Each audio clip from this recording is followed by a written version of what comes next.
Hello everyone, welcome to Forever Rugby on Forever Sport. And RASSIE Rasmus has responded to getting the date of his disciplinary hearing by World Rugby on Twitter in the most RASSIE Rasmus fashion that you can imagine.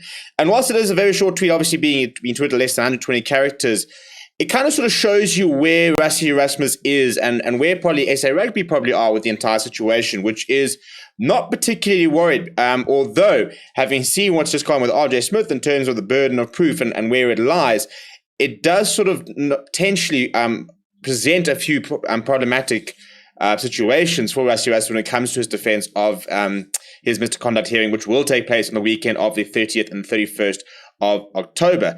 Before we look at the tweet and exactly and sort of where it lies and what the sort of arguments will be for RASSIE Rasmus, please do smash like on the video and subscribe to the channel as well. Now, yesterday we announced, yesterday it was announced that the independent disciplinary hearing of RASSIE Rasmus and SA Rugby will take place on the weekend of the 30th and 31st of October, almost 2 months after it was originally, well, it is 2 months after it was originally supposed to take place, which in itself is a bit of a joke.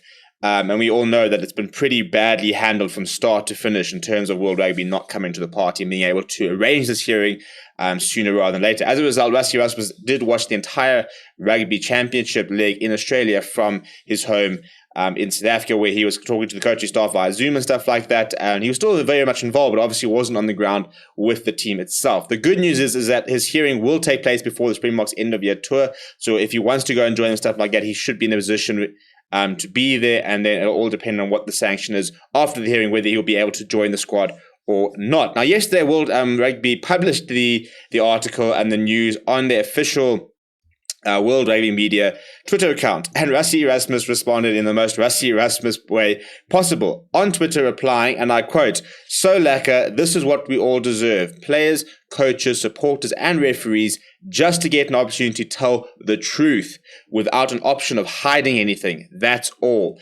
Then anyone can make an informed decision on facts the way it should be." With pretty much a plethora of about 6 or 8 sort of exclamation marks, in twos scattered in and around the tweet itself. And if that wasn't enough, he then retweets his response and tags Eben Etzebeth, Khaleesi, Stephen Kitsoff, France Mahir, Bafaf de Klerk, Andre Pollard, Dame Delindi, and Makazole Mapimpi on the tweet itself. So I don't know who decided to give RASSIE Rasmus Twitter, but it's entertaining if nothing else. But it kind of sort of paints a bit of a picture of the fact that he's not worried and that he wants to, he thinks he's innocent and stuff like that. And he's been quite vocal on Twitter. He had a go at Ben Smith, where Ben Smith was sort of had a go at him after the Springboks lost and stuff like that. He called Ben Smith, the New Zealand journalist, a sheep. And he also spoke about the fact that he did not leak the video. And that was sort of the biggest sort of turning point. And that's where I think when he talks about the truth, his biggest defense comes to, if World Rugby cannot prove that he leaked the video, there shouldn't be, you've got no case really, because it was a feedback video towards the referees. Now, I 100% believe that in all intents and purposes, the video was supposed to be leaked. It was meant to be leaked because it did take a different format to the usual feedback. Usual feedback will just be some clips with a voiceover. The fact that he was filmed and he sort of addressed them, you can see that this was a special clip and it was supposed to be leaked. However, if you're going to take action against him, you have to be able to prove that. You have to be able to prove that they did it with the intention of leaking it, that he himself leaked the video, and that it wasn't just a video which happened to sort of go out there. And he retweeted a Times Live article on the 7th of September where he said, we responded to Eddie Jones talking about the fact that they need to sort out the disciplinary issues quite quickly and set an example for the game. RASSIE Rasmus said, "Good man, great coach, 99% correct on anything, 1% what if the video was not leaked by RASSIE?" And I think that's probably the biggest thing, is the fact that they need to prove that he leaked the video and that it wasn't an internal leak which had nothing to do with the coaching staff.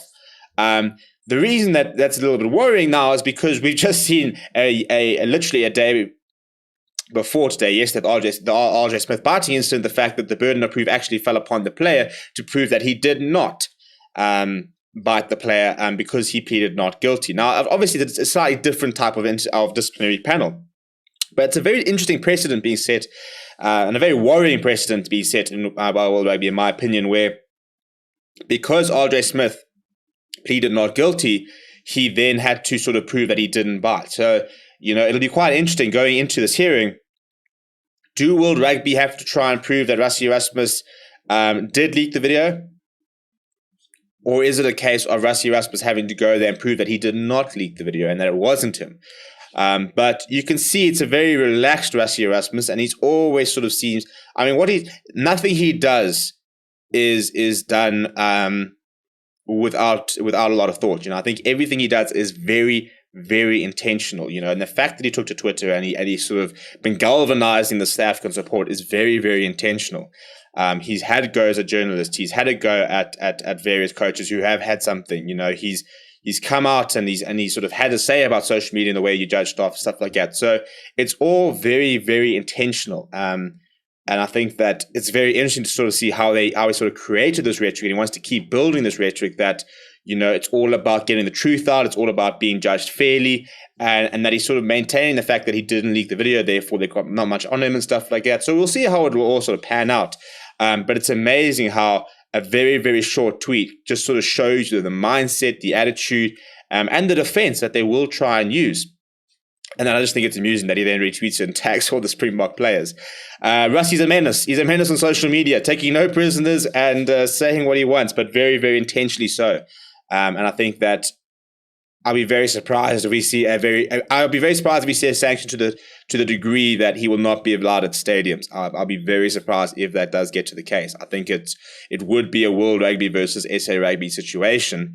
And World Rugby are under a lot of pressure at the moment. They really are under a lot of pressure, and it'll be interesting to sort of see how much they're willing to sort of take a stand, and whether they want to try and sort of make a statement with the way they treat Rassie Erasmus, or whether they are going to back down and realize that they do need to be accountable to a certain degree, and they do need to look at the system. I think at the end of the day, World Rugby have got the entire situation very, very wrong.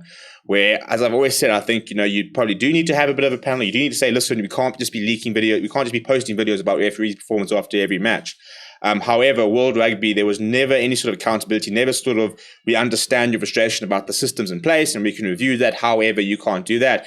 They went straight into the defensive, refused to sort of ever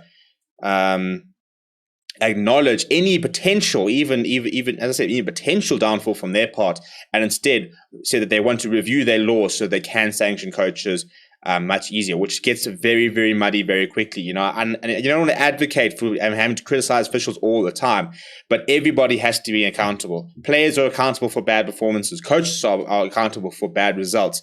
And World Rugby needs to be accountable for refereeing decisions. And they obviously got to defend the refereeing, but there does need to be a certain amount of accountability, and there does need to be transparency with regards to how that accountability does take place. Let me know what you think of the situation down in the comments below. Smash like on the video. Do subscribe to the channel as well. My name is Stephen. Thank you very much for watching, and I'll chat to you soon.